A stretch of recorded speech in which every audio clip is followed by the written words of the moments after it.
Welcome back to another FPL video. It's been a long while. We've been doing World Cup fantasy content for the last month or so. That has gone by so quickly, and thank you to everyone who supported the channel throughout that time period with the streams and the videos. Now we're going to go back to this, my first draft for FPL in Gameweek 17, where we have unlimited transfers, and we'll start to slowly but surely get up to date with all the latest information, and we'll all be informed and have the best team possible. So thank you very much for tuning in. Let's try to get this video to over 300 likes, and we're also looking to push on towards 20,000 subscribers by the end of the Premier League season, so that'd be massively appreciated. And without further ado, let's get straight into this video.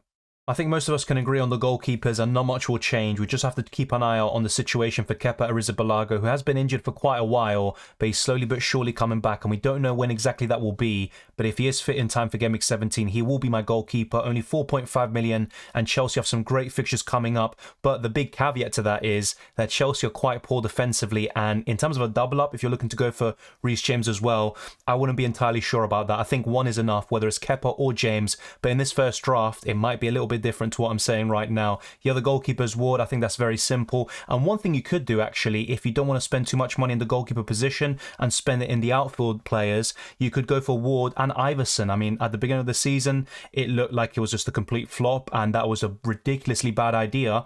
But Leicester have slowly but surely gotten better over the last 2 or 3 months, and the turnaround is actually sensational. And Ward is one of the highest scoring goalkeepers and players in the entire game over the last 8 game weeks, which of course now does seem like a very long time ago. But I think Kepa, Arrizabalaga and Ward is a really good goalkeeper pairing. If you want to spend a little bit more money, then Nick Pope is just fine. You've also got the likes of Robert Sanchez and Raya, but I think Kepa and Ward would be my preferred duo.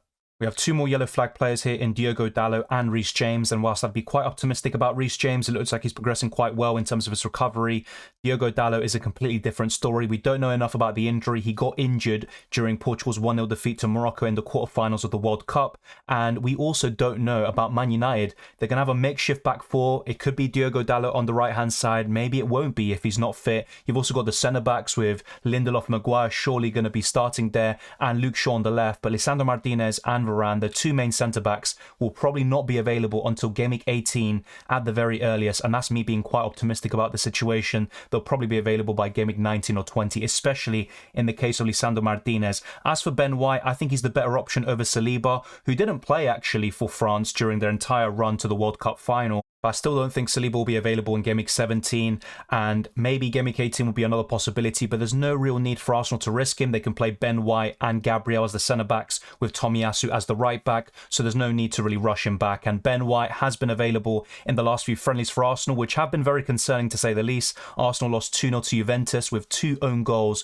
by Xhaka and Rob Holding, and they also drew 0-0 to Luton Town in a recent friendly as well. So I'd be very concerned about Arsenal. I know they're just friendlies, but I also would have at the back of my mind the Gabriel Jesus injury and how that could really impact Arsenal's season going forwards. And actually, we'll talk about the midfielders very soon. There could be some huge news about Gabriel Martinelli. Then we've got João Cancelo, and I know a lot of you will say, do we really need Cancelo at this point? We can just cover City with another defender that's cheaper, like Ruben Dias, for example. But I think Cancelo's the most nailed of those defenders. He's the best for bonus points, and he also has attacking potential. He's still right up there in terms of points scored, and if it wasn't for Trippier this season, who's been incredible, Cancelo will be the standout once again, as he has been for the last few years, alongside the likes of Trent and Robertson. Then you've got Trippier in here, and to be honest, he has to be in it. Now, Newcastle have a lot of good assets in the midfield, in the forward line, but particularly in the defenders and goalkeeper. Nick Pope, Botman, you can also go for Trippier himself, but I think he's the standout with the bonus points, with the attacking potential. He's great from set pieces, whether he can assist or score them himself directly. Kieran Trippier is a must-have. He's only blanked, I think, 3 times this season, so just have Trippier. I know he's bordering on 6 million, but he's well worth the money, and you probably have him from a very long time ago, so you have the value built up. There's no need to sell him, despite some tough fixtures on the horizon. You could argue a resurgent Leicester and also Liverpool, but I would keep Trippier. Now, the biggest risk you could say is Reece James, despite the fact that I'd be more optimistic about him featuring than Diogo Dalot, but Reece James is still a rotation risk, and he could still be managed because of the injury he's recovering from, which has been for several months now, by the way. So Reece James would be my favourite Chelsea asset, period, but I also don't think he's going to start every single game, especially with such a turbulent and congested Christmas period. But let me know your thoughts on Reece James. Will you be be going for him, let me know down in the comment section below. But this is a very solid backline, and you're covering so many different teams. My only concern is going for a double up in Chelsea with Kepa, Arrizabalaga and Reece James.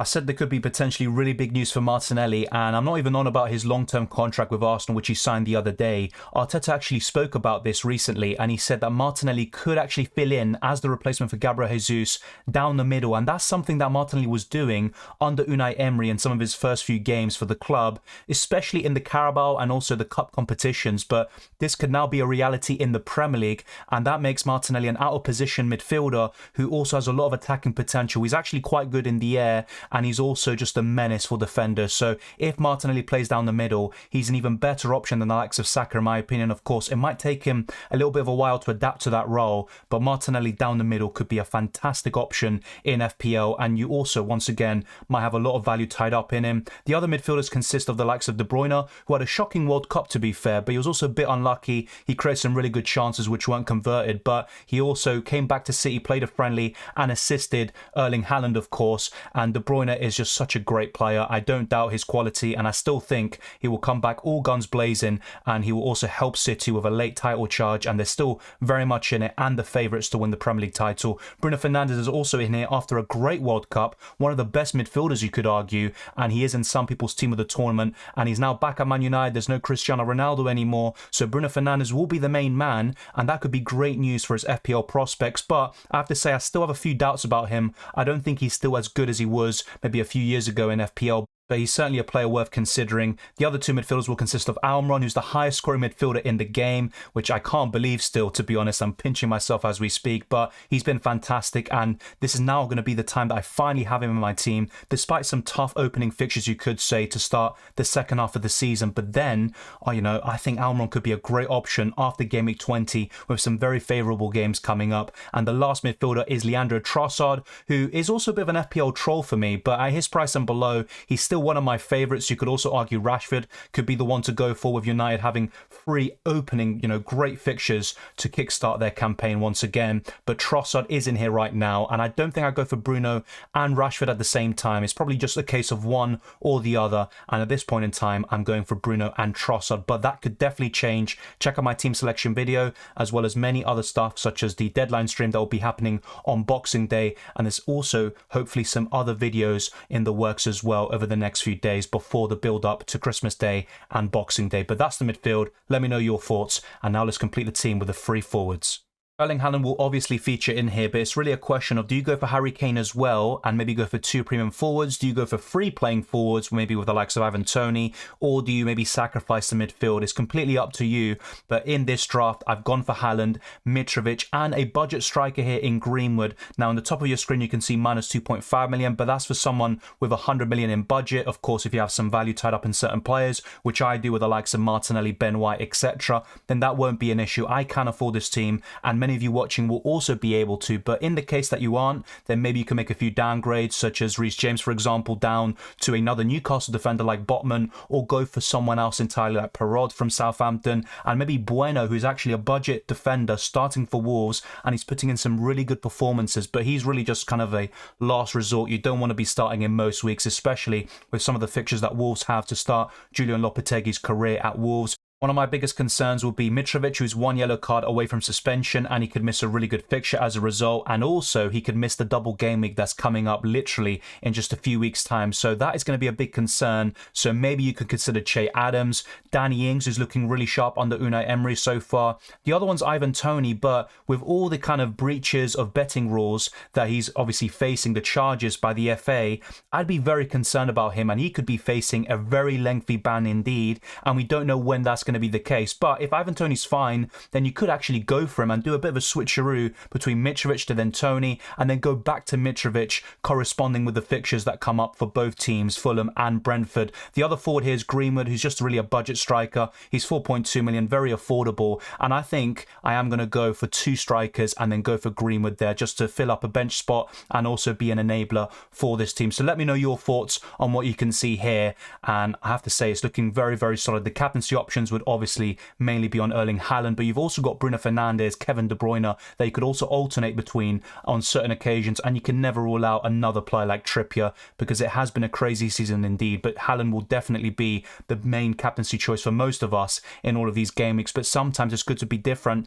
and that's why Harry Kane could actually be a really good choice if you are looking to go for 2 premium forwards, and I am considering him in future drafts and my team selection. So be sure to check out that video. It's going to be coming out very soon, and thank you very much for watching this. If you enjoyed it or found it useful, then be sure to smash the like button and subscribe if you're new. Let's get this video to over 300 likes, and let's also keep on pushing towards 20,000 subscribers. You can follow me on Twitter and Instagram, DylanRCM, and you can also become a patron or channel member. The link's on the description below. The same goes for the Discord server and the FPL League. All of that is there. I wish you all the best of luck for this FPL season. Have a Merry Christmas and a Happy New Year, and I'll see you next time.